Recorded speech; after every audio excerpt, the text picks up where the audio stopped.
to Good Trouble. My name is Greg Ball. I'm your host. And today I have another good troublemaker in the highest order. Today's guest is a journalist. He is an author and cultural critic. He has been published in the Boston Globe, Boston Magazine, and pretty much all over the internet. And he is known as probably one of the foremost historians on Boston hip-hop and all things Boston cultural. Today, welcome to the Good Trouble podcast, my friend, Dart Adams. How you feeling, Dart? I'm feeling very good. Thanks for having me. Man, I appreciate you coming out. And, we're in National Hispanic History Month or Latino History Month or Latinx History Month, whichever one you want to call it. And I was been really kind of thinking about kind of Boston and our identity, and I was like, the person to have this conversation with is my friend Dart. Absolutely. So I had to call you up, and one of the things I was really fascinated, and I wanted to get you start picking your brain on it and just talk about is about something that I've heard you discuss a few times is the erasure of Black and brown stories when it comes to Boston. Yeah. And, I believe that as much as we learn from school and things like that, we also learn from pop culture. We also learn from mainstream culture. We learn from music, movies, and things like that. That's where we reinforce and understand kind of the aesthetics of a certain place. I understand L.A. because of of Snoop. I understand Brooklyn because of Biggie and Jay. And it feels like most people don't think that we have that representation in Boston. Yeah. Do you think we do? I know we do, and this is exactly one of the issues that you just brought up. When you think of Staten Island, you think of all these other things. However, Staten Island is also home of, the Wu-Tang Clan. It's home of the UMCs, but before that, it was home of the Force MCs, now the Force MDs. And just those three groups existing in Staten Island and all that overwhelming whiteness changes how people think of Staten Island. Staten Island comes first. UMC's has that song. The Red Eye Crew, all these people that were in this one space, Stapleton Projects, Park Hill, all these places in Staten Island, which was overwhelmingly white. That's our idea of Staten Island. And that's how important representation is. You think of the Jackson 5, you think of them being from Gary, Indiana, although they left Gary, Indiana at, relatively young ages and moved away. But going back to Indiana, that's your idea. Gary, Indiana, steel mills, blue collar people. And there are black folks in Gary, Indiana, although it's in Indiana. It's all about representation. And when you think of Boston, who's our sign of life? If you were to ask the average person to name our contributions to pop culture, they're gonna start with new kids. I actually have run into people who did not know New Edition was from Boston. Yeah, and it cracks me up all the time because I'm like, do me a favor, go to your record collection, go to your CD collection, bring out the Home Again album, flip it over. What does it say on the car? What does it say on that license plate? 617, Massachusetts. Why do you think that is? And it's not the only time that they've ever, speaking of New Edition, that they've ever been in a situation where I looked at them and like, okay, they're not necessarily repping home. And I think it was early in their career where it's kind of out of their control. Oh, when absolutely. They did that, which song where they ended up in My the Staples Secret. Center? Yes, when they did My Secret, and they're in the Lakers gear, and they're playing with Magic Johnson in the Staples Center. I'm like, okay, that was the one time I remember being hot too as a little kid. The total wild thing about that, they're in the Forum in Inglewood. Forum. The Forum in Inglewood because it was cheap, and the owner of MCA Records, which was located in Los Angeles. And it's funny because I was in a podcast about this for I believe KCR. It was called New Edition's Neighborhood Secret. And the whole thing happened because the owner of the Lakers was friends with the guy who owned MCA Records, and they wanted to do an extra video. And he was like, I'll tell you what, you could do it at the Forum for super cheap. They used footage of the Lakers playing the Trailblazers. Mm-hmm. They shot it for dumb cheap, and it ended up being an extra video. Now, here's where they did New Edition dirty. We want to talk about representation. They released it in June. The Celtics lost to the Lakers in Boston. The following Saturday, they put out Billboard, and they have a picture of New Edition hanging out with the Lakers in the following in the Saturday following that billboard, and the video comes out right after it. So what happens is everybody in Boston gets on New Edition for having, the Lakers in the video. And Bobby's like, we didn't have any control over that. Yeah, they told us, go here, shoot the video. We shot the video. We didn't, and you know how many months ago that was? Of course, yeah. but as kids, those are the things that we don't realize. Yeah. We don't know the machinations and how those things work. But to the original question, that just shows you how much that representation means. Because I know they're from here, and then we don't see ourselves in those people. Yeah, and a lot of it has to do with the fact that MCA was based in Los Angeles. They have a black music division, which was the most powerful black music division at the time, and they wanted to sell New Edition to a black audience. And a national black audience, the very last thing they think of when they think blackness is Boston. So, when you think of an artist from Philadelphia, you have Philly Soul, you think of Detroit, you think of New Orleans, you think of Ohio, New York and Chicago. They do not think Boston when it comes to anything black, Latino, anything. Well, why do you think that is? Because, like I said, we were talking about the erasure.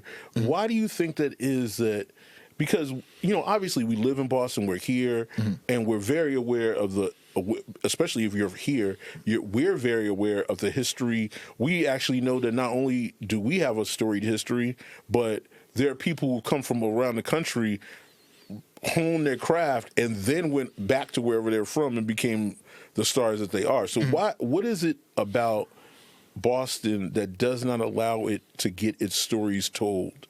Well, all of its stories told. Well, one big issue 50 years ago, busing happens, and that forever left a black mark and left a black cloud over the city, period. And that's everybody's idea of what Boston is. They still use B-roll. They still use footage of, 74, 75, 76, 77 of Boston. And this is your idea of what Boston is. And the other part is that when you look at media about Boston going back, it's not using us as the center. We're not centered. Our stories aren't being told. We're not highlighted in any way, shape, or form. You think of Boston, you think of Cheers. When you think of Boston, you think of shows like the Townies. You think of shows like Boston Public, which is hilarious because the Boston Public schools are less than 15% white. But when you watch this show, you're like, where are all the black and Latino people There's that white would kids be all over that show? Yeah. And you're like, what? So think about this too. That looks nothing like the Boston Public Schools that I was familiar with. I did a podcast called Explain Boston to Me. And we talked about a similar subject, and I explained how we cracked up when we saw Fever Pitch because there's the teacher, Jimmy Fallon plays a teacher at East Boston High, and East Boston High is famously between 80 and 85% Latino, and we were like, where did all these white kids in East Boston High come from? So we're cracking up watching it, but we know the national audience is going to buy it because it's East Boston High. That's East Boston. You love the Sox. Have they ever loved you? I was like, where'd this kid come from?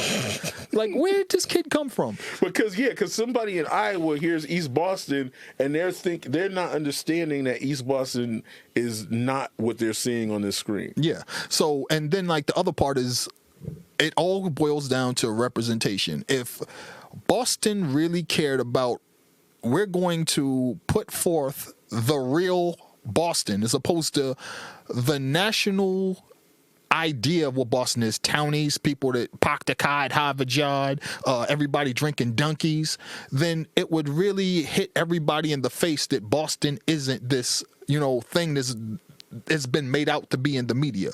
And I don't think Boston really made any effort to change people's idea.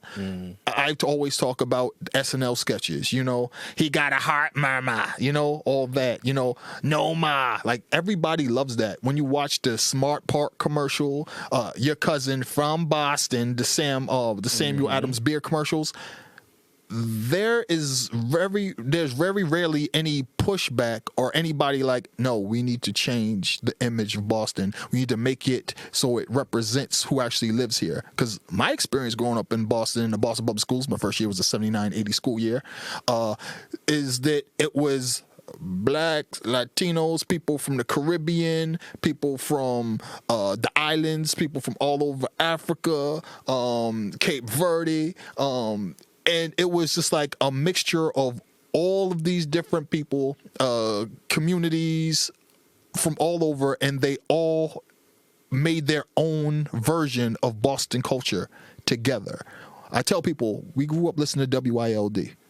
And what did we hear on WILD?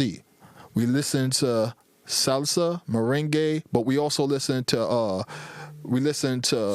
reggae, soca, dance hall. Sometimes you would hear you'd hear soul and R&B, but you'd hear everything, you know. Well, he had, what was your man that was on Saturday morning? Elroy R.C. Smith? Yes. He used to do he was the Saturday morning show where they did all Caribbean music. Yes. So it was soca. That's where, like, Saturday morning, that's why I knew it was time for me to get up. Because that was playing on the radio in the house, loud as can be. And you couldn't get some, you figure Saturday, get a nice peaceful ease into the weekend. Oh, no. If you're not up by 8 o'clock and cleaning something. No. To the soca music, you're in trouble. And the thing is that, like, I can't tell you how many parties I've been to and they throw on soca and the whole crowd goes crazy. And they're like, how come everybody knows these soca songs? It's like, because we're in Boston. Well, and they don't understand what that means. But there's a duality to blackness in Boston that I don't think other people understand is here. Outside of, like, Brooklyn, New York. Yeah, because I think that it's something that you easily can understand about New York City. Yeah. Or you can easily understand it about Miami. There's kids who, I always crack up because I say to people, like, there are people who I don't know they're Haitian until it comes to Carnival. Yeah. Because you've been John all year, but on that Saturday, you're Jean Paul. Yeah. And now we're on the road, and everybody's having a good time and dancing, and the Haitian truck is going down, and all of a sudden, everybody's like... It's a Haitian truck is going down Blue Hill, and it's 3 trucks in a row, and it's the biggest group of people. I ain't never seen so many red, white, and blue flags going all the way. I was like, yo, man, I've known you all your life.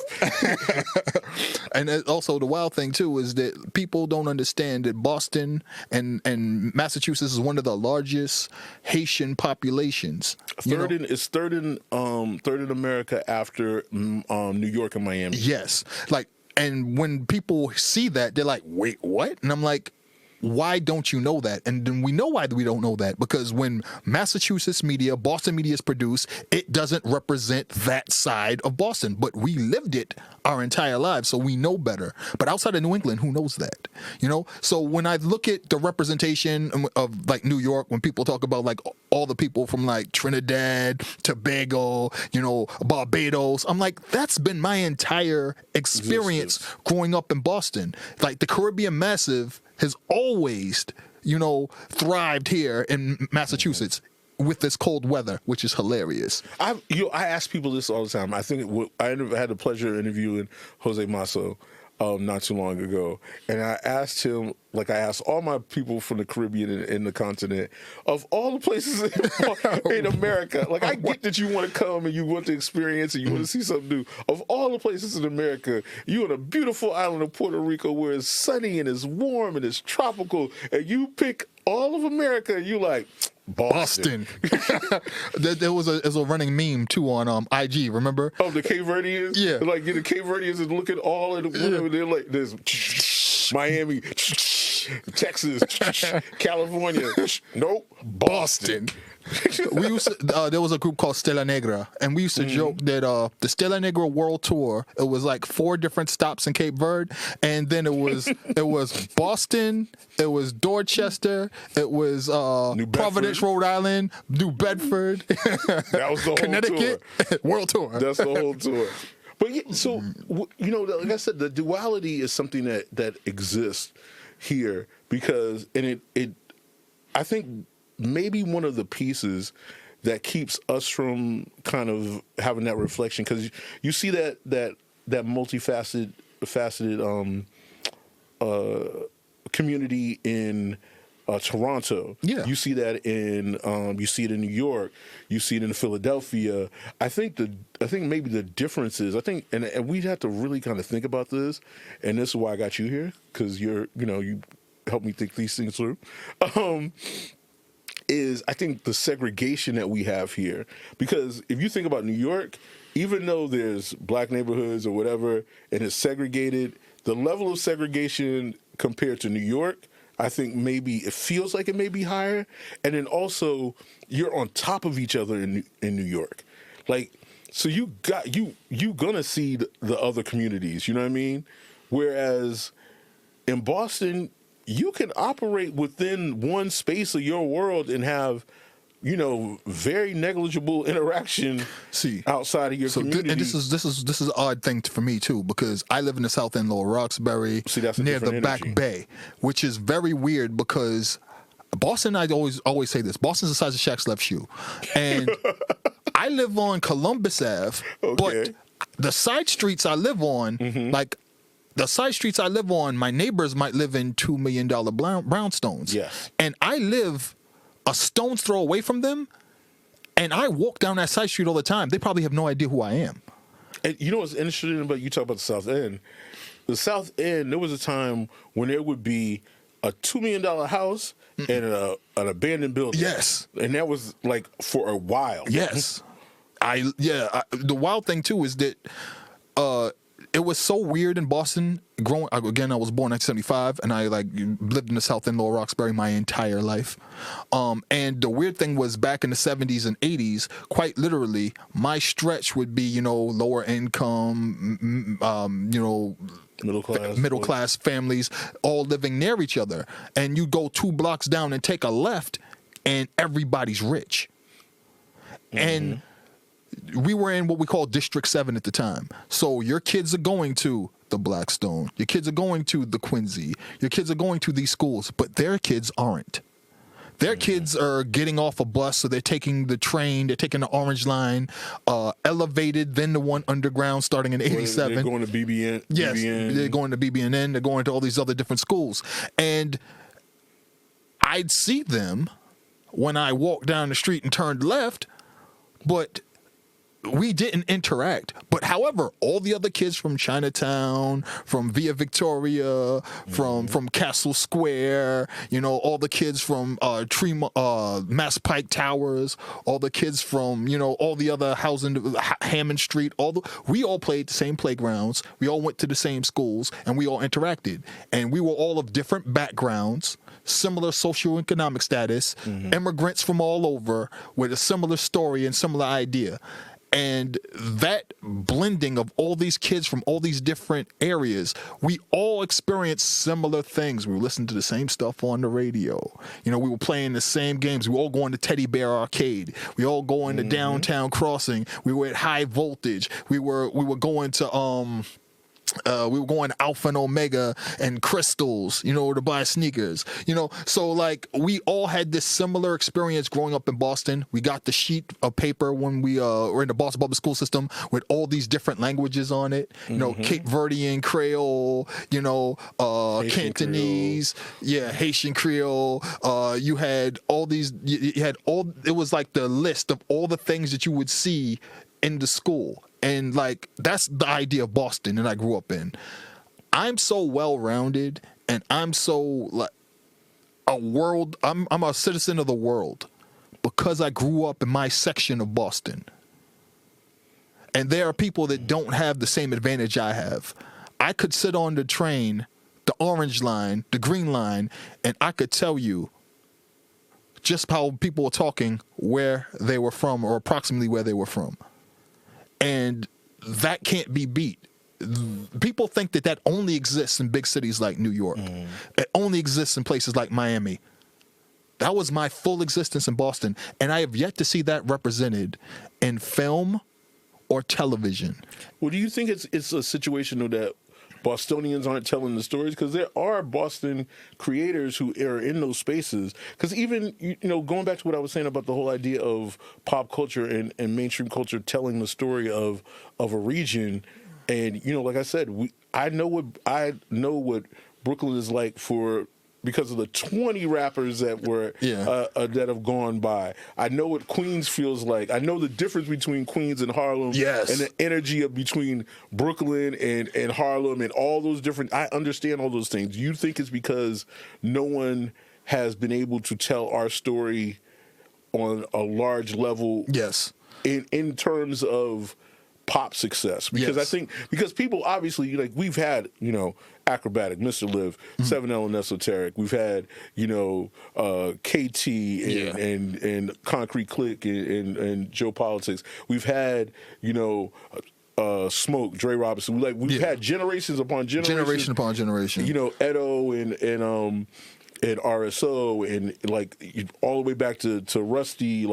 We've had generations of people who have made music that was worthy of it, but they may not necessarily have reached those mainstream heights. Yeah. Do you think that is the piece that's keeping people from kind of understanding who we are as a city? I think it takes all of that to give the full view of what Boston is, and it hasn't reached mainstream, exposure levels, and that's unfortunate. And also, it's because the people we do have that make it to a point where I'm gonna make a film about Boston or the Boston experience. It isn't. It's become a cult hit. Blue Hill Ave. That's a cult hit.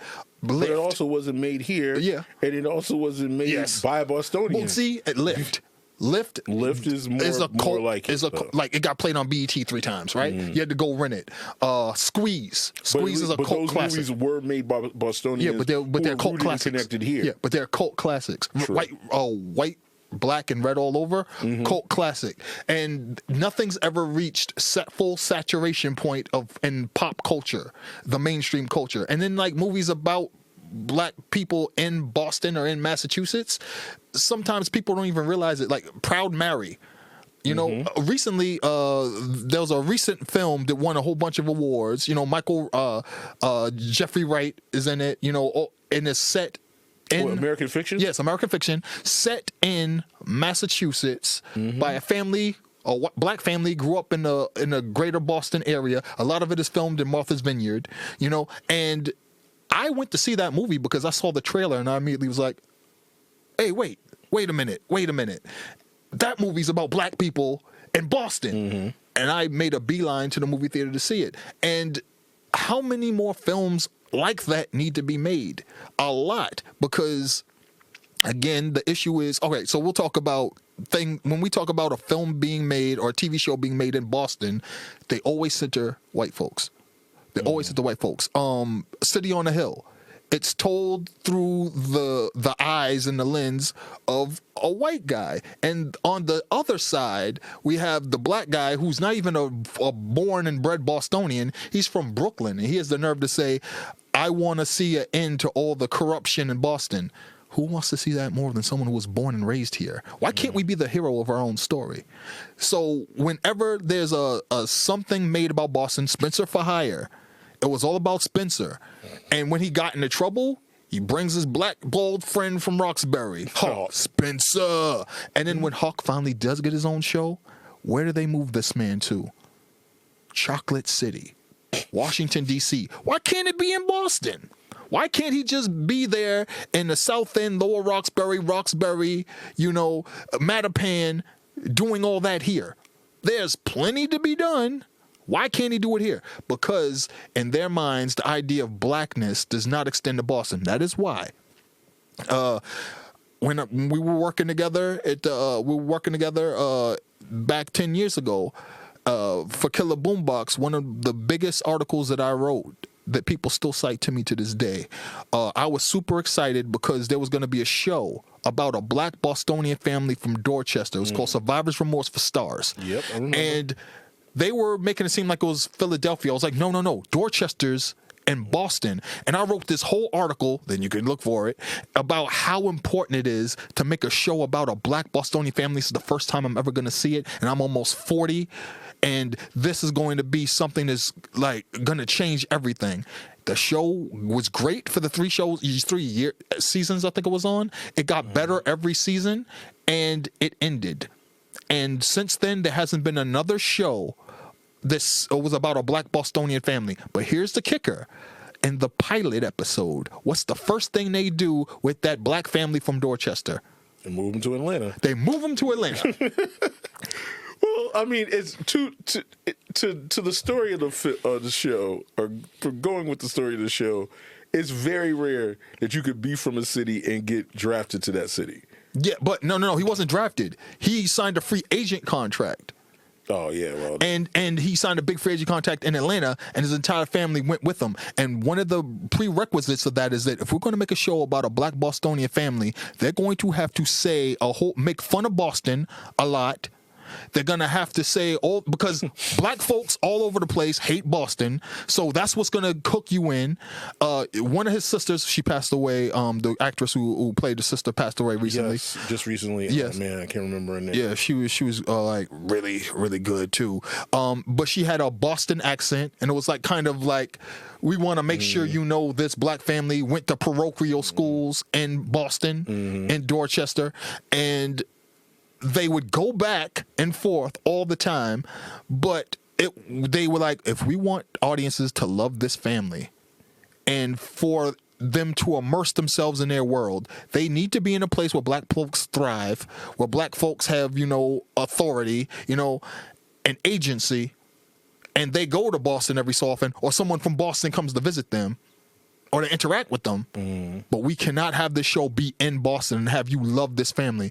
This show would not have as many seasons as it has, as many episodes as it had back then, they feel, if it happened. And what's happened? We haven't seen a show about a black Bostonian family since. And what had to happen for that show to exist? LeBron James had to be one of the producers, and so did Tom Warner, who was, and we haven't had it since. My dream has been to make shows about the actual Boston, the experiences that we had, those of us who've lived here our entire lives have had. And we want the world to experience it, because the things that we lived and the things that we see every day are the same things that you see in New York, same things you see in Philadelphia, the same things you see in a Miami, in a Chicago, or any place where a wide variety of the diaspora is represented. That's Boston. Well, considering that we have, literally one of the most diverse black communities in the country. Absolutely. What do you think is kind of keeping that narrative so pervasive? Because, I'll give you an example. I was talking to somebody, and they, people say that for a long time, people would say there's nothing to do in Boston. Well, if you said that this summer, that you just didn't want to go outside. There was always something to do. There was 2 or 3 things to do. Oh, Greg. Multiple things to do at any given moment all summer long in a variety of communities. So the Boston that people think is there and the Boston that's actually there, I would beg to differ with the idea that Boston has not changed. Now, granted, there are a variety of places where are still challenges, and we need absolutely work. And I am not here to cape for anybody, but at the same time, I know there's a validity to the change that's going on. What do you think is keeping people from seeing that change? Do you think it's solely just that the narrative is still out there and is such an ingrained narrative that it's hard to fight? Yeah, it's a 50-year-old narrative.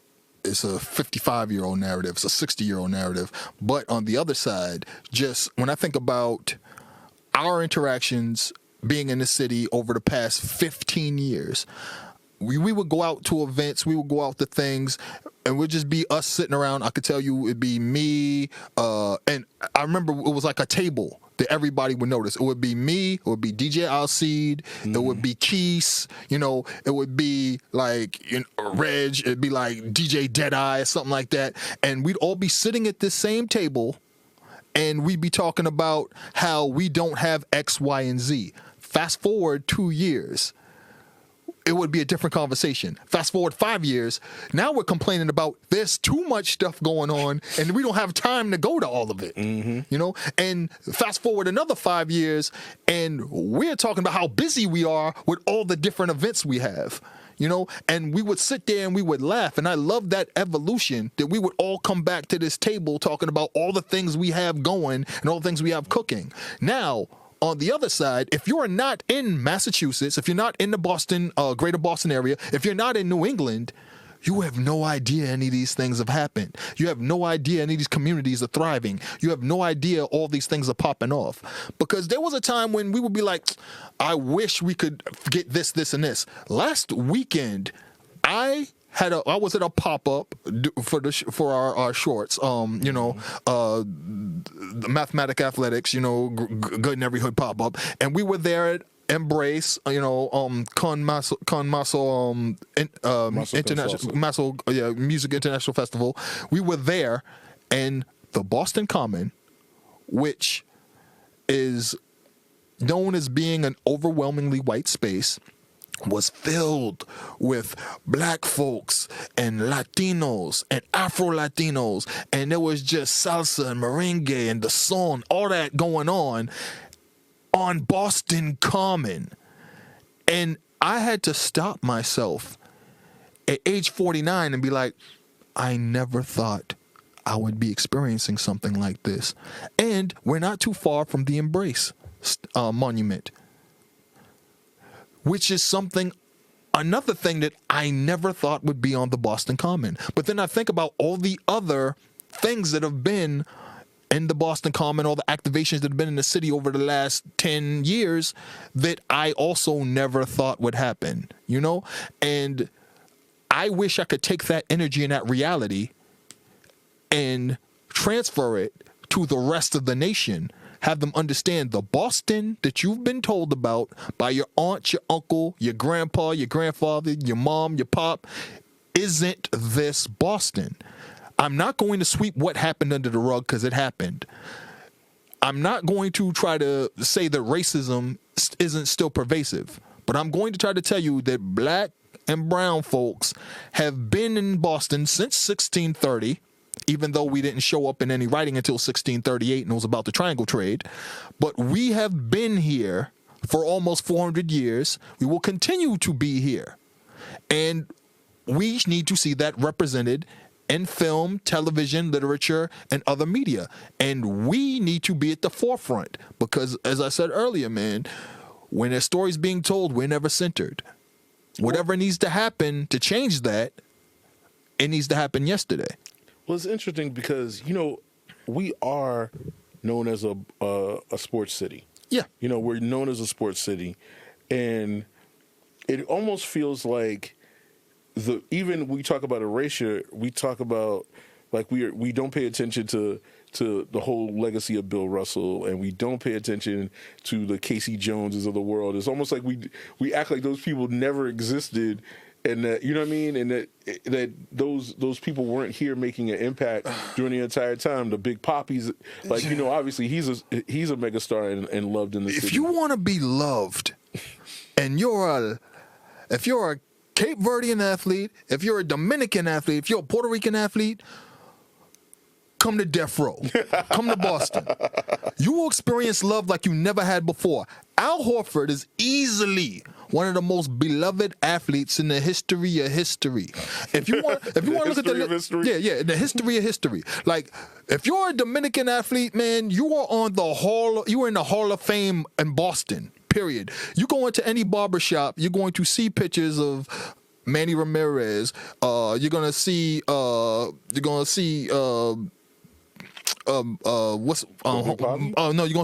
Martinez. Yes. You're going to see Pedro Martinez. You're going to see Big Papi. You're going to see Al Horford. You're going to see a long line of Dominican athletes because this is where you come to get the love and the recognition that you probably won't get anywhere else. But that's just like the diversity of Boston. Now, in terms of erasure, when it comes to Boston being a sports town, this is weird too, because People like to pick up Bill Russell's autobiography and cherry pick the things he said about Boston, but what they don't know is that Bill Russell loved this city. And what they also don't know is that Bill Russell was very involved in the Freedom House in Roxbury, on the Roxbury-Dorchester line, because people will argue about Roxbury-Dorchester. I was about to tell you. And to this day, Donna Summer is the pride of Roxbury and Dorchester, because wait a minute. She went to the Burke, man. Yeah, she went to the Burke, her church was in South End. She went to the Burke. But the church was in the her church was in the South End. Burke, and the Burke is in Dorchester. But also where she lived. Washington Street but also right where she lived was on the Roxbury-Dorchester line. All right, man. I'm just Okay, saying, but she yeah, went to the Burke. but see, it's always going to be a debate. But when we talk about Bill Russell, we don't talk about his family and the time that they spent, in Boston neighborhoods. We don't talk about 1964 when he bought Slades, why he bought Slades, and why he was so prevalent in the South End or Roxbury, Dorchester. We don't talk about him having a radio show at WILD that played jazz. We don't talk about his time spent in Boston, in the Freedom Stay Out movement, his involvement with the community. If Bill Russell really hated Boston and stayed indoors all the time, we wouldn't have all these people that have all these fond memories of Bill Russell and all the things he did for the community. And why is it that when we talk about Bill Russell and his time in Boston, we never talk to the people that actually were the people that hung with his family? And then when we talk about the Celtics, we don't talk about the fact that Satch Sanders had Satches not too far away from where Bill Russell had, Bill Russell had his restaurant after he bought Slades in 1964. He had Satch's, not too far away. We don't talk about the fact that Satch Sanders, Sam Jones, all these guys lived in Roxbury and were directly involved in the lives of young people in the South End, Roxbury, and Dorchester. They mentored them. We don't get Jimmy Walker.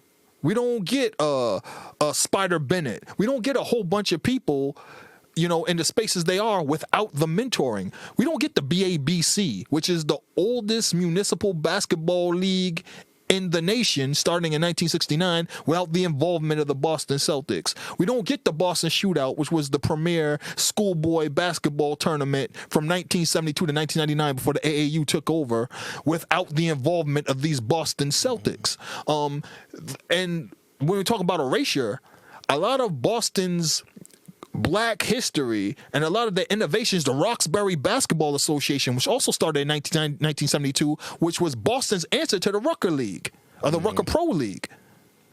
Why doesn't anybody know these stories? A lot of people in the hood know these stories. How come they never get to tell them? Well, I think part of that disconnect, and one of the reasons, why I'm so grateful for Embrace's partnership with NBC, is that the people who were in the seats that can make those decisions weren't prioritizing telling those stories because they weren't necessarily either from those communities or in those communities. Yeah. And I think that the reason why I say I'm grateful for our relationship with NBC and being here today is because, through our interaction, there has been a concerted effort to broaden the conversation, to be able to open up resources and start those relationships. So maybe, and by virtue of just the things that you see covered on the news, and all the stories aren't, if it bleeds, it leads type things. So, what I mean? There is a concerted effort, I think, more and more for people to step outside of the box to realize, okay, let's tell more of the full story. I know that, like I said, through our relationship with Embrace's relationship with NBC, that has happened, and I'm seeing it more and more. I see other people who are kind of following that same script. I'm seeing more people kind of getting to it, but I also believe that it takes getting people from those experiences. Absolutely. And it also takes people like Janae Osterheld from the Globe. Janae, one of the reasons why I love her and her writing and what she's done in her work is because she didn't just come to town and kind of, touch down and really not become a part of the city. Mm-mm. The reason that her work resonates so well and why it feels there's a feeling of authority with it is because I see Janae in real life in the neighborhood. I see, like, if I'm at Simcoe's on a Saturday night, it would not shock me to see her going up there to get to get a slice of pizza. Like it wouldn't be the craziest thing in the world for me to see her there, because she has been active in being a part of the city that she's covering, and I don't necessarily think that that's always been the priority of organizations that tell the stories of Bostonians, or the people that are telling the stories of Bostonians. Yeah, I mean, again, when I had to start writing pieces to fill in the blanks, because context is everything. And it's important to have, like we say, I was outside. I was outside. Not only was I outside, I was told by a bunch of folks who were outside before me what has transpired before I arrived on Earth. And like, again, when we talk about erasure, that happens because there's people that didn't know what happened, or people who aren't aware. So they have their preconceived notion, and the willful ignorance allows them to stay in this bubble. I won't allow you to stay there. But you know what's another thing too? It's also the fact that those stories haven't been told before. Yes. When you get to a point where you can tell the stories, because I've had this happen to me as a freelance writer. Oh, yes. Where I've written a story, and then obviously before you put something in a newspaper, you put it in a magazine, you have to fact check it. Yes. Well, people come back to you and say, well, I can't find any record of this. Yes, because no one told the story before. Okay. So don't point to me. Go down the hall to the editor that was been here who never covered this stuff before. So, that's why you can't find it. Thank you for mentioning that. Again, when you were talking about erasure, right? I find myself, I've written pieces and I've had people get back to me. It's like, I can't find any record of that. I can't find any record of the George's barbershop existing. I'm like, George's barbershop is where the A1 barbershop used to be. I was like, it was there for 40 years. I guarantee you it was there. I got my haircut there. I got my haircut there. I read the issue. I read the issue that made me be somebody that radicalized me against Spike Lee. You know, when he said Boston sucks and this black man wearing Boston Celtics gear is a sellout. I was like, oh, okay, I have a mission in life now. And Spike Lee will be in Boston soon. Will be in. A matter of fact, he'll be in Cambridge soon, October 1st, to receive his medal. You know, let me stop. But I'm like, okay, so they'll talk about things like the West Canton Street Fair. I can't find any record of it. I went to it for 3 straight years before it ended. I know it happened. Or even something like Boston Shootout. Yeah, I know that obviously there's records. There's more records of that because it was an athletic situation and it went on for a number of years. But like, it's been 25 years since the last Boston Shootout happened. Yes, but there's nowhere near the full recognition of telling those stories, or not the full recognition, but also the full record of those stories as well. I mean, when we're talking about erasure and talking about sport, right? People were talking about the Boston Celtics and leaning on this, narrative of Boston Celtics being, racist, what have you. I'm like, the Boston Celtics were the most progressive NBA team in existence. Like I explained, the first team to have 3 black starters, 4 black starters, 5 black starters, black head coach, led the way for executives. The reason why we started having black NBA referees full time was through to the efforts of the Boston Celtics. And I know all this because I've been here, I've lived it, and I've had people tell the stories. But outside of Massachusetts, who knows these things? And then I have to break it down further. Okay, so there were the Loyola Ramblers. They were the first team to have 3 black starters in this year. And a lot of the reason why it was able to happen is because the Boston Celtics. The reason why it was UTEP later, but it was Texas Western at the time, 1966, they switched off all 5 black starters. The reason they could is because in 64-65, Willie Knowles, after Tom Heinsohn got injured, became the starter. They won this many games in a row. They ended up sweeping and doing all this other stuff, and they killed everybody, and they won the championship that year. So that allowed Texas Western, because there was precedent, Texas Western could then have a black starting 5. It was like the Boston Celtics put all these things in motion for other people to make history, and they don't get the credit for doing it. Why Why is that? Because they're from Boston. Because they're from and Boston. Everybody hates Boston. The same reason why people have these. That might be the name of this episode. Write that down. Yeah. Everybody hates Boston. This is why. It's the reason why people have this agenda against Jason Tatum. But it's also the reason why when I used to talk about Boston and all the things about it, people would just thumb their nose and they'd turn their nose up and they would talk and they would roll their eyes. Because in their minds, for me to be a black person, a black Latino, proud to be from Boston, it's almost like I had Stockholm syndrome. How could I possibly love this city? Do you love your mother? Of course. You can't talk about her. I could talk about her. I could talk about her. I tell you how I was mad that she put me on punishment, but that's none of your business. That's none of your business. You don't talk about my mother. You don't talk about my city. It says Roxbury across my chest. It says South End on my shorts. I'm a dual citizen of the South End, Lower Roxbury. I explained the South End, Lower Roxbury is a very real neighborhood. Yes. When you get the South End news, it says the news of South End / Lower Roxbury. Yes. I've had to argue with people that Lower Roxbury exists, and Lower Roxbury is a place, ladies and gentlemen. I will walk you straight down past Slade's, and there is a big picture of Frederick Douglass, who left Maryland with Harriet Tubman to come here. And it says, welcome to Lower Roxbury. It's a real place. I am from it also. You know, and why don't people know that? Again, a lot of it has to do with this topic we've been talking about, erasure. Why isn't our story been told? Who's telling the story?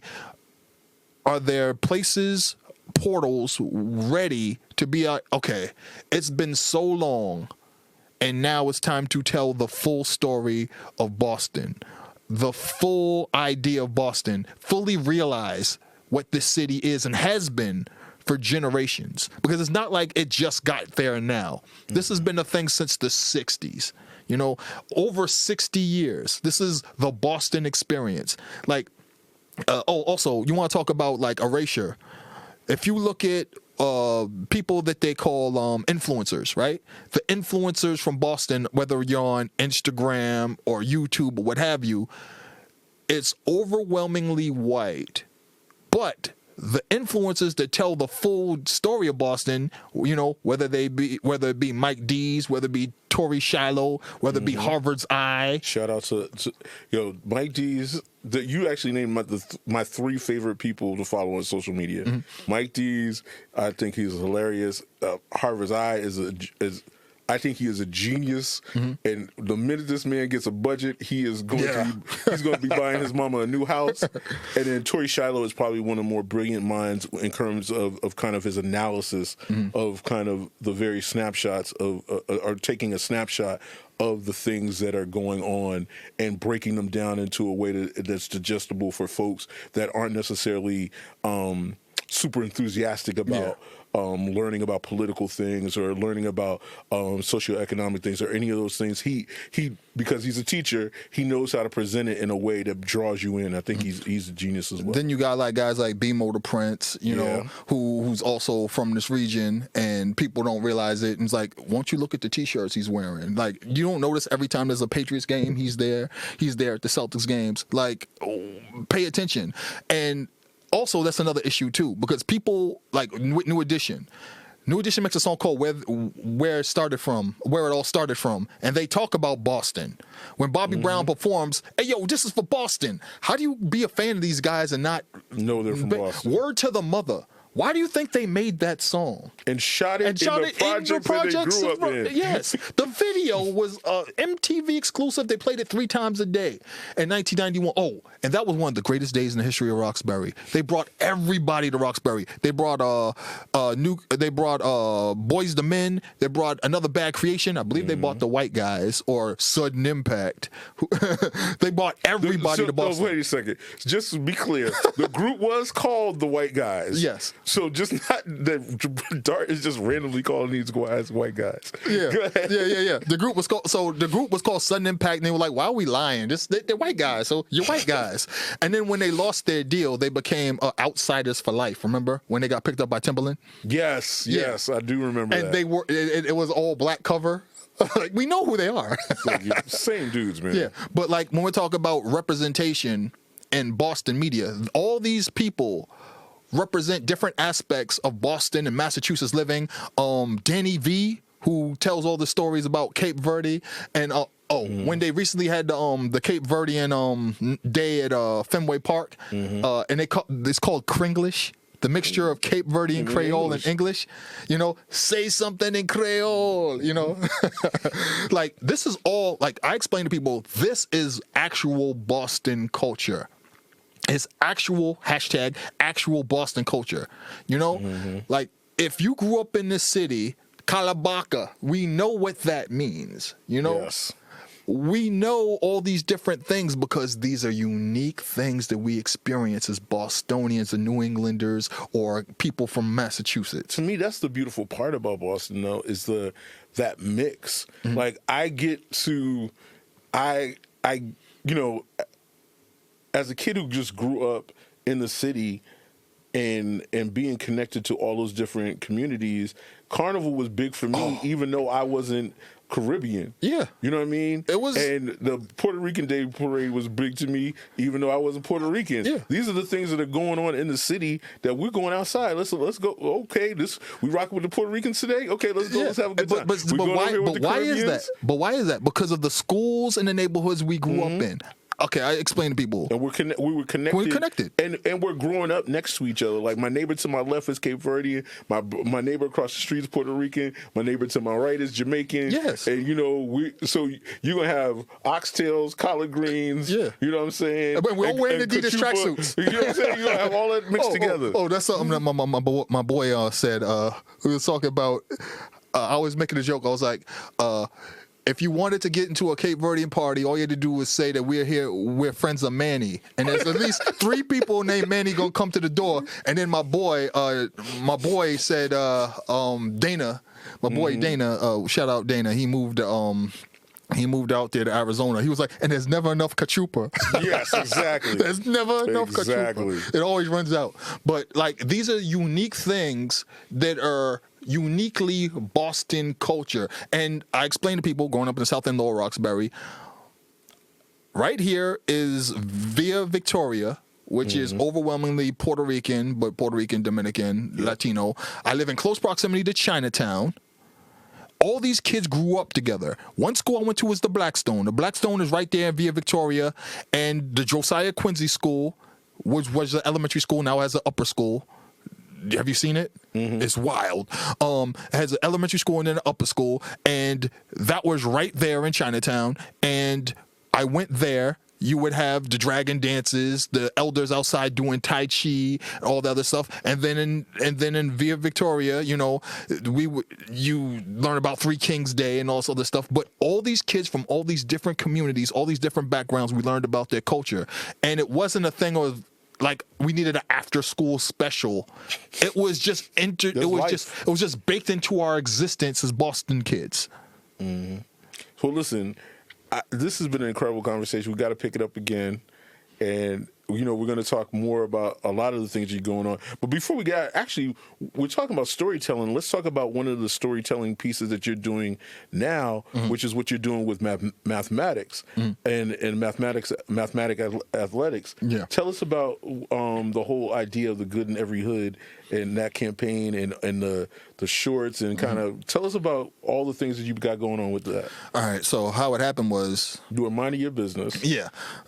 Back in 2018-ish, I was going back and forth with my boy Sean, who ran for Boston out of the storefront in the North End. And he was friends with a guy named Petter Edward, who ran mathematic athletics and also outfitted a bunch of high schools in the city and also made some of the freshest high school basketball uniforms I'd ever seen. He did it for New Mission, Cathedral, Charlestown High, the C-Town, the Red C-Towns. And I live in Methunia Manor, and kids who played for, I love Boston, kids that played for all those schools used to wear the jerseys for aesthetics after the game. And I would like be walking through them like, oh, that looks ill, that looks ill. So anyway, we all met up at the 4 Boston storefront in the North End, and we would just complain about, you see what New Balance did? They dropped the ball. They should have done this with their campaign. I can't believe Reebok didn't do X, Y, and Z. Adidas is sleeping. They should have done this, and this. And in true Boston fashion, we're sitting there complaining about all this stuff, and we're like, psst, why don't we just show them up? You have your connections, you have your connections, you have your connections. And then the thing about, the idea of what connectivity is and storytelling is in terms of marketing and promotions. It's like, if we tell these stories that aren't told, that we hear every day, and we're like, how come nobody knows about this? How nobody talks about this? And salute my dude Joe on Instagram, who tells all these stories about the 70s, 80s, and 90s about basketball legends. We're like, we all know these stories, so why don't we just start telling them through the medium of clothes and gear? And so we started doing that, started doing high school throwbacks and whatever. But the pandemic shut us down for a while. And when we were thinking about coming back, we were like, well, one thing we need to do is we need to make shorts or like something like that representing the neighborhoods. So last summer we released Roxbury shorts and Dorchester shorts. And everybody got on me because I didn't release South End shorts. And I was working on a docu-series with Max, which is going to come out in April 2025 about the Boston Celtics. And the Celtics lost in the playoffs. And I immediately felt after they lost, it's okay, they'll win next year. And Petta and Sean hit me. It was like, hey, we're going to release the South End shorts next year. And I was like, yeah. And we'll release the South End shorts. They're going to be in the Celtic colorway, because anybody who knows me walking around the city, I have multiple pairs of Boston Celtics shorts in different styles. And I was like, I'm known for wearing these green shorts. And I was like, and we're going to put them out in the Boston Celtics colorway because they're going to win the championship next year. So the Celtics trade for KP, and then right before training camp, they trade for J. Rule Holiday. And I'll never forget it, November 25th, 2023, Petta sends me a mock-up of somebody sitting on some South End stairs. And if you're in the South End, Lower Roxbury, Back Bay, you know exactly what I'm talking about. South End. Distinct look. People think it's you see it in Brooklyn. They got it from us. So, and he sends it, and it's like has a mock-up of the shorts. And I was like, yeah, and we're going to drop them June 17th, and we're going to drop them when the Celtics win the championship before Juneteenth. And what happens? I turned out to be Oracle. The Boston Celtics win the championship June 17th, 2024. June 20th, 2024, we start releasing the shorts. And three neighborhoods: South End, Roxbury, Southie. And then everybody came out the woodwork. It was like, you didn't have Dorchester. We didn't have Dorchester at first. So people came out. People came out of the woodwork. I was one of those people who was like, where's hey, Dorchester? Where's Mattapan? Where's this? And we're like, all right. So we added Dorchester and Mattapan. It was South End, Roxbury, Southie. So it was like, where's Dorchester? So we added Dorchester. We added Mattapan. These all summer. Yeah, and we were like, hey, wherever you want it to be, wherever neighborhood you want added, let us know. And it just exploded from there. And we just started telling stories, and I started going on, my Instagram live, and I was like, these are the leading vote getters, different neighborhoods. And I went to BAM's Fest, which is in Jamaica Plain, and everybody was mad at me because there were no Jamaica Plain shorts, and here I am walking around in Jamaica Plain. So what happens is we add Jamaica Plain. 3 months in, 12 neighborhoods / towns in Boston represented now, and it's going to get to a point where we're just going to have an option to customize. So if you want North End, if you want Chinatown, you can have it. Okay. If you want Bay Village, okay, you can have it. You want Kenmore? Cool. And no one's asked for it, but it's cool. Hey, listen, the stranger things have happened. But Dart, listen, I want to thank you for coming in today, man. I appreciate you in the history lesson, and we got to do this again. And listen, folks out there, if you want to make your life pleasing and happy and informed, follow my man Dart Adams at Dart Adams on everything, right? Dart_Adams on everything. Yes, on everything social media. He will inform you. He will infuriate you if you're not a Celtics fan. And You will find out where every burying ground in Greater Boston is. Yeah. Okay. Just a general history of things that are going on, and that and all the pop culture. So follow my man Dart Adams and make sure you're tuned in. And folks, we will see you again on the next episode of Good Trouble. Until then, stay out of trouble or get in good trouble. Yes.